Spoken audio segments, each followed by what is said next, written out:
Kaalaga ng tilapia. Ito ang aming bagong pinagkakabalahan dito sa aming farm. Ayan, at na-testing na namin. Sinubukan na naming umani ng konti para malasahan namin ang aming tilapia. Paano ba nagkaroon ng idea na gumawa ng tangke para sa tilapia? Originally, kami po ay nagtatanim ng mga gulay. At nitong January, nagtanim kami ng bagong batch ng talong at medyo mainit talaga yung panahon. Kaya kinailangan naming maglagay ng drip irrigation. Dito, napagtanto ko na hindi kaya ng direktang galing sa aming piping system ang irrigation.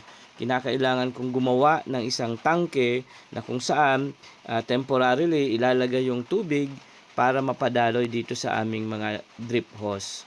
So doon nagsimula ang aking idea na gumawa ng simple at murang tangke na kung saan may imbaka namin ng tubig at mapapadaluyan itong aming mga bagong tanim na talong.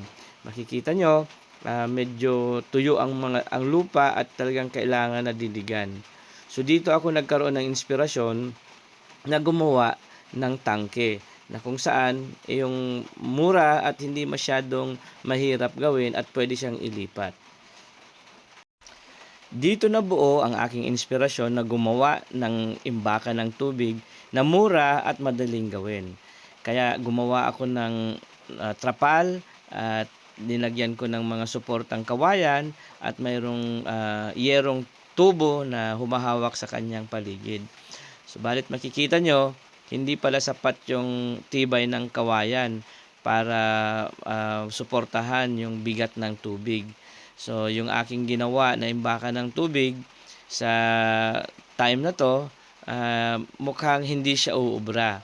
Pero masaya ako nung makita ko ito na pupwede akong mag-imbak ng tubig at pumasok kaagad sa isip ko na pupwede itong i-modify at palakasin para magkaroon kami ng imbaka ng tubig.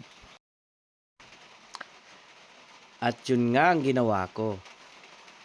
Nilagyan ko siya ng reinforcement na bakal sa kanyang paligid at ganun din mayroon na siyang yero para hindi lumusot yung trapal doon sa pagitan ng mga poste ng bakal. Nung makita ko ang aming bagong imbaka ng tubig, doon pumasok sa isip ko na sabi ko sayang, bakit hindi natin lagyan ng tilapia? Alam kong pupwede ang tilapia kasi ang tubig namin ay free-flowing at direktang galing sa sapa at talagang malinis. So doon ako nagkaroon ng inspirasyon na mag-aral at tingnan kung paano mag-alaga ng tilapia.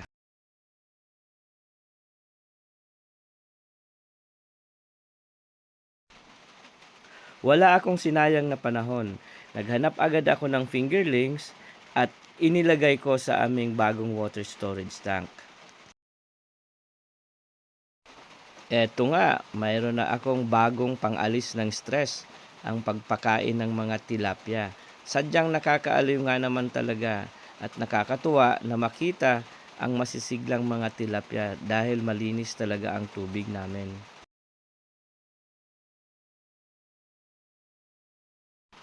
May ilang grupo na din ng mga estudyante ang bumisita at sadya namang na-inspired sa aming ginagawa.